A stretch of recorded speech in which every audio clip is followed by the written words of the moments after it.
Okay, this is the next update.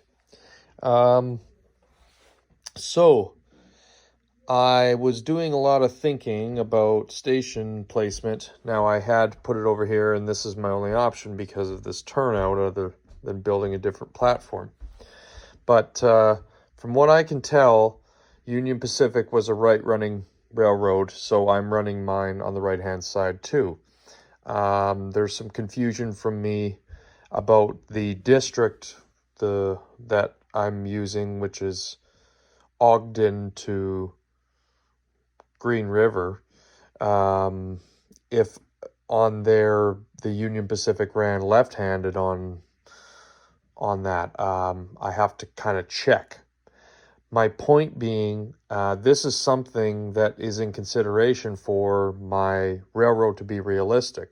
Because if I'm right running and this whole time, other than when it had to be by a fluke, this switch be here, when this station was here, even though I wanted it here, that's not real. So that's the difference between rivet counter and somebody who, doesn't care. But I'm actually the guy that doesn't care. I am using a modeler's license on my whole layout.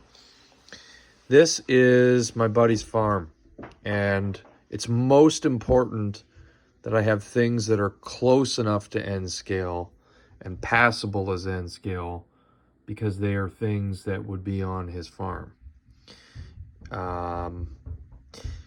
What do I mean going outside of scale? So as an example, I have a woolly mammoth here frozen in a block of ice.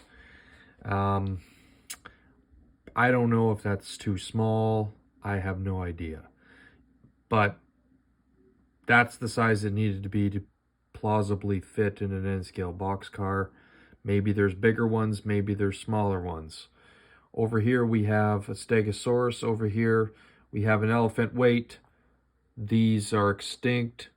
Well, on my layout, what year is it?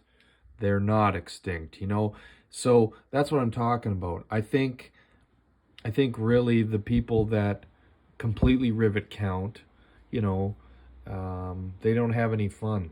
I think you need to have some modeler's license. So over here, I just found in my kids' toys this, and don't you go saying anything because they steal my toys more than I steal theirs, but this was in Aurora's backpack, and it's the perfect exact height for like a little Japanese monster or giant alligator with a military truck. And I need some tanks, guys. I need N-scale tanks to sort this shit out, and a glow-in-the-dark poodle, so to me it's a giant poodle. There's nuclear waste. We got the black light installed. We got the nuclear plant all looking good. It's powered. What am I going to do next? I got to do the black caulking around the bottom. I got to paint some black paint on the inside of these buildings. They come off, don't you worry. They're not glued.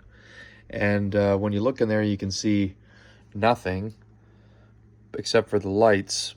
You can see the lights, unfortunately, a bit. So I'm going to put nail polish inside here, and I'm going to do that green, scientific green is what I'm going to call it. So over here, I got the Lego. It's made out of Lego ICBM base, and I just wanted you to take one last look right here, because that is where a UFO landing pad is going to be, and I am experimenting with something that's going to pop up, anti-aircraft protection, check your 6, that sort of thing. And I got this little oil field pipeline building that you would have if you had a pipeline, and I'm going to bury these guys right now after this video. That's what I'm going to do. So I've got a bunch of lighting working for me down here. I'm really happy with all the little extra animation and the extra details, how they're coming out. but it's got to be some made up, you know. That's a thing from an airbrush, but I'm gonna decal it for Apollo when I find a decal for that. USA, you know, NASA. And put it in a parking lot over here.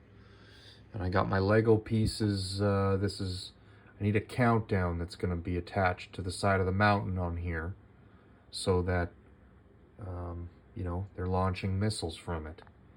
A test range, I guess. I just really like how the hills and the desert and all that's coming together in here. And I guess that's why I'm doing Las Vegas on the other modules. So, yeah, stay tuned to this channel. There's going to be a lot of cool stuff coming up. I gotta redo my airport. The Lego one's not convincing. All right, talk to you guys later.